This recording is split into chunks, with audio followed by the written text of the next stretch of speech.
जन्म जन्म के बंधन ये तोर संग जिंदगी बितानी रे। बेहस दे तमोर दुनिया हंसे, तेर उठे तमन घबराए रे। तोर प्यार के रंग में रंगे हव, मोर दिल तोला ही चाहे रे।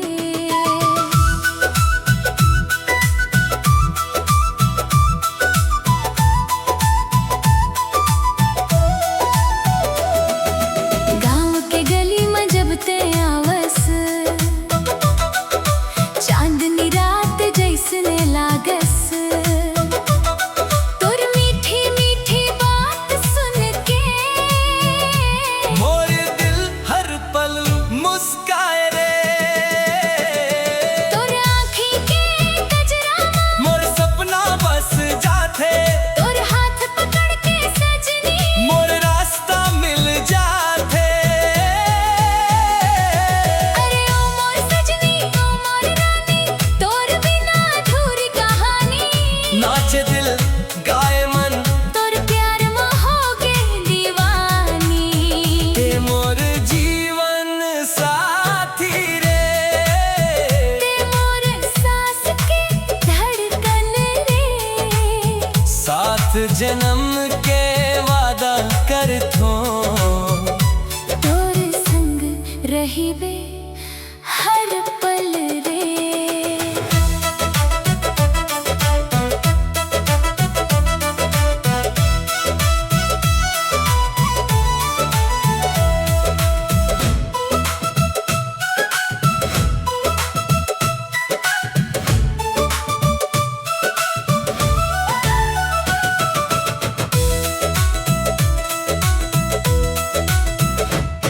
बरखा के बूंद जैसने तोर प्यार बरसे रे। सुना सुना मोर जीवन माँ, खुशियों के फूल खिले रे। ते मोर किस्मत के तारा, ते मोर प्यारा सहारा। दुनिया चाहे कुछ भी कह दे, तोर हाथ नहीं छोड़ब दोबारा।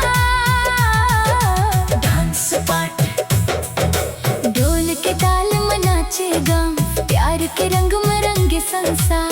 तोर मोर जोड़ी देख के मुस्काए ये पूरा बाजार। अरे बाजा बाजा दे रे, खुशियों के गीत सुना दे, मोर जीवन साथी संग। नया सपना सजा दे।